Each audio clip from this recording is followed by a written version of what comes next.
শিক্ষার্থী বন্ধুরা, তোমরা যারা 2025 সালে এসএসসি পরীক্ষা দেবা, তোমাদের 14টি নির্দেশনার মাধ্যমে তোমাদের 14টি নির্দেশনা মানতে হবে। কারণ তোমরা এসএসসির মধ্যে যে নির্দেশনাগুলো থাকবে সেই নির্দেশনাগুলো শিক্ষা মন্ত্রণালয় থেকে দিয়েছে। প্রিয় শিক্ষার্থী বন্ধুরা, চলো নির্দেশনাগুলো কি কি আমরা একটু জেনে নেই। 14টি নির্দেশনার এসএসসি 2025 শিক্ষার্থীদের জন্য। মাধ্যমিক পর্যায়ে এসএসসি 2025 শিক্ষার্থীদের জন্য শিক্ষা মন্ত্রণালয় থেকে নির্দেশনা প্রদান করেছে।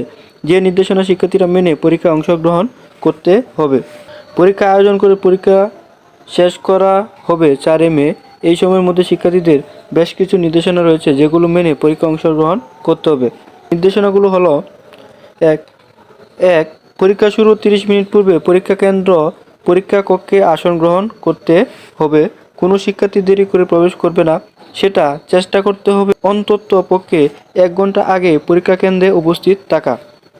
2 প্রশ্নের উল্লেখিত সময় অনুযায়ী পরীক্ষা অর্থাৎ সৃজনশীল পরীক্ষা হবে 1 ঘন্টা, 2 ঘন্টা 30 মিনিট এবং 2 ঘন্টা 35 মিনিটে এবং বহু নির্বাচনী পরীক্ষা হবে 25 মিনিট এবং 30 মিনিট। 3 প্রথমে বহু নির্বাচনী পরীক্ষা হবে, এরপর সৃজনশীল পরীক্ষা হবে। বহু নির্বাচনী এবং সৃজনশীল পরীক্ষার মধ্যে কোনো প্রকার বিরতি থাকবে না।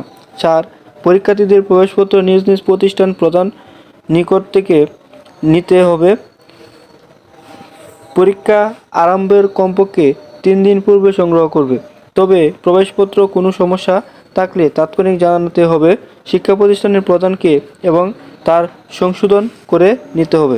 শারীরিক শিক্ষা, স্বাস্থ্যবিজ্ঞান, খেলাধুলা এবং ক্রীড়ার বিষয় নম্বর শিক্ষক এবং পরীক্ষা কেন্দ্রে বোর্ডকে সরবরাহ করতে হবে, তা অনলাইনে পাঠানো হবে। খেয়াল রাখতে হবে শিক্ষার জন্য এই সকল বিষয় গুরুত্বপূর্ণ, সম্পূর্ণ নম্বর দেয়। 6 পরীক্ষার্থীগণ নিজ দিন উত্তরপত্র ও এমআর ফরম, তার রোল নম্বর, রেজিস্ট্রেশন নম্বর, বিষয় কোড যথাযথভাবে লিখে বৃত্ত ভরাট করবে। কোনো অবস্থাতেই তা বাস করা যাবে না এবং ভুল উত্তরপত্র ভরাট করা যাবে না। সৃজনশীল, বহু নির্বাচনী এবং ব্যবহারিক অংশে শিক্ষার্থীদের পৃথকভাবে পাস করতে হবে। কোনো একটি অংশ ফেল করলে তা সম্পূর্ণ সাবজেক্ট ফেল দেখাবে।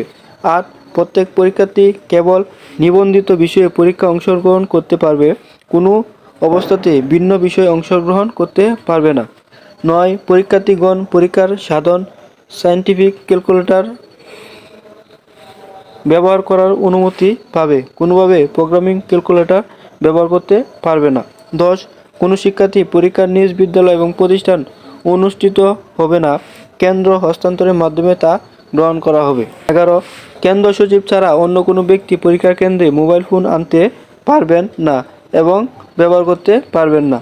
12 সৃজনশীল, বহু নির্বাচনী, ব্যবহারিক পরীক্ষার উপস্থিতির জন্য একই উপস্থিতিপত্র ব্যবহার করতে হবে এবং খেয়াল রাখতে হবে শিক্ষার্থীদের জন্য উপস্থিতি কার্যক্রম সঠিকভাবে করে।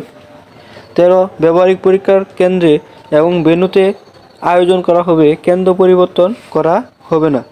14 পরীক্ষার ফল প্রকাশের 7 দিনের মধ্যে শিক্ষার্থীরা বোর্ড চ্যালেঞ্জের জন্য আবেদন করতে পারবে, অর্থাৎ তারা যদি রেজাল্ট অসন্তুষ্ট থাকে সেটা বোর্ডকে জানাতে পারবে। প্রিয় শিক্ষার্থী বন্ধুরা, এই হলো তোমাদের 14টি শিক্ষা বোর্ড থেকে দেওয়া নির্দেশনা। তোমরা সেই 14টি নির্দেশনা যথাযথভাবে পালন করবে। আর সকল শিক্ষা রিলেটেড আপডেট পেতে সবার আগে চ্যানেলটি সাবস্ক্রাইব করে রাখবে।